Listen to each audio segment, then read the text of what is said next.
Iki ni Kibabi TV. Reka mbashimire mwese mwakoze subscribe. Ndabasaba gukomeza kwagura umuryango, sharing ibi biganiro kuko ari ingirakamaro.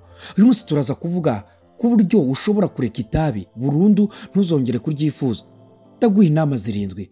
Kureka itabi ni imwe mu ntego abantu benshi barinywa baba bafite kubera ibibi byaryo bitandukanye. Yewe bigera naho kwipaki itabi bigomba kuba byanditseho ko itabi ryica. Kunywa itabi bigira ingaruka zitandukanye ku buzima, yaba mu gutera indwara zitandukanye z'imbere mu mubiri, kwangiza ibihaha, guhumura nabi, kutaryoherwa n'ibiryo ndetse no guhora nta kabaraga ufite. Benshi bifuza kubireka gusa bakabura imbaraga kuko usanga barabaye imbata y'itabi. Uyu munsi ngiye kukubwira bimwe mu byo ushobora gukora bikagufasha kureka itabi vuba. Nubwo iminsi ya mbere izakugora, gusa nyuma y'igihe gito uzaba utagishaka itabi nukurikiza ibi bikurikira. Icya mbere ni ukunywesha amazi akonje umuheha no kurya ibiryo bike. Kunywesha umuheha amazi akonje bisa nk'ibisimbuye gukurura umwotsi w'itabi. Ubwonko bubifata kimwe, bityo bugasohora umusemburo witwa dopamine utuma wumva wishimye.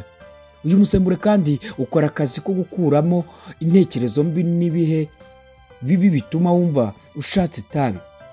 Kurya ibiryo bike icyo bifasha nuko bigabanya ubushake bwo kunywa itabi. Icya kabiri, irinda inzoga. Inzoga nicyo kintu cya mbere gituma abantu benshi bibuka kunywa itabi, kabone nubwo baba batabikunda mu buzima busanzwe. Ibiterwa n'iki? Ubusanzwe inzoga zikuraho kwifata kose wari ufite mu buzima busanzwe.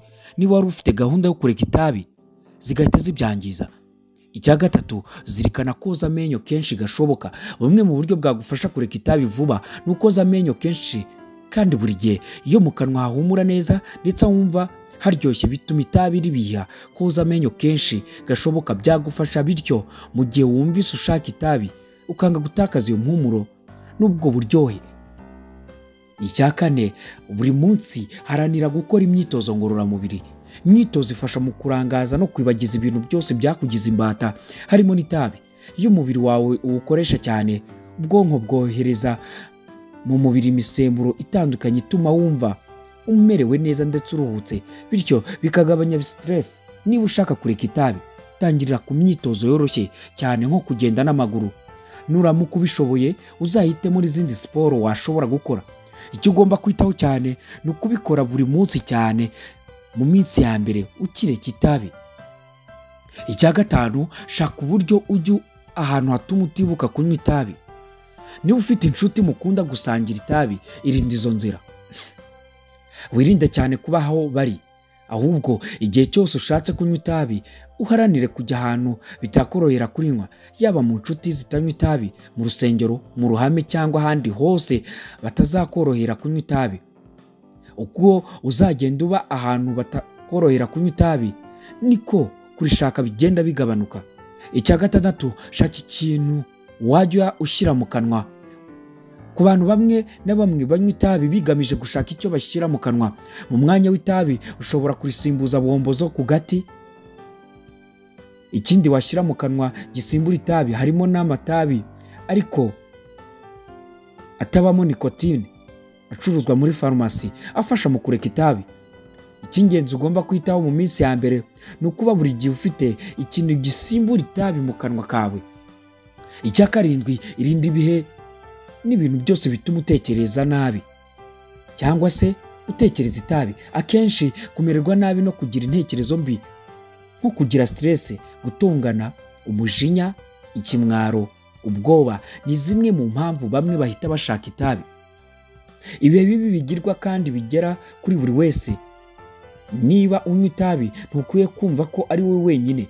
Niba nyuma y'ibi bihe byose wumvise urishatse, shaka ibindi uhugiraho bikurangaza, kuko kuba wavugisha inshuti zawe cyangwa ukajya aho ziri byagufasha kwibagirwa itabi cyangwa ikindi icyo ari cyo cyose kigushimishije ku buryo kurishaka bishira. Icy'ingenzi utagomba kwibagirwa niba ushaka kureka itabi, ugomba gusaba uwo mubana, inshuti mwirirwana akenshi cyangwa undi wese wizeye wagufasha. Ariko nanone akaba ashoboye kubona waretse itabi byarushaho kugufasha no kugutera ingabo mu bitugu. buri wese ukwifuriza kureka itabi uzi ko akwitayeho azagufasha kuba wahangana no kuba imbata yaryo, bityo urugendo rwo kurireka rukorohere.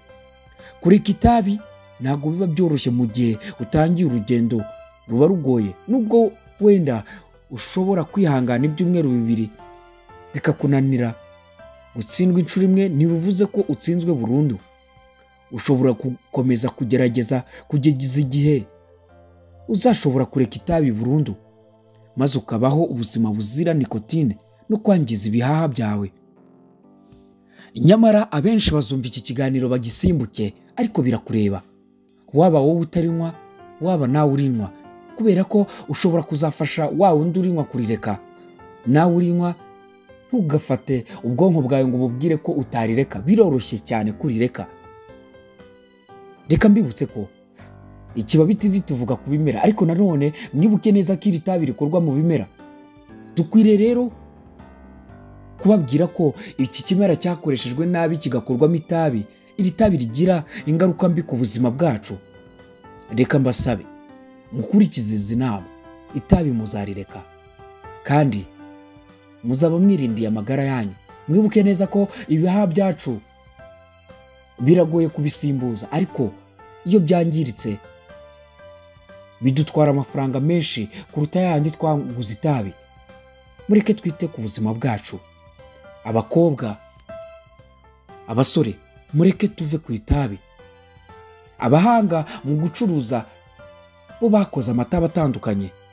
Uburyo bwinshi bwo kunywa itabi burahari, ariko ibyiza nuko hari uburyo bwinshi bwo kurireka. Mureke tureke itabi.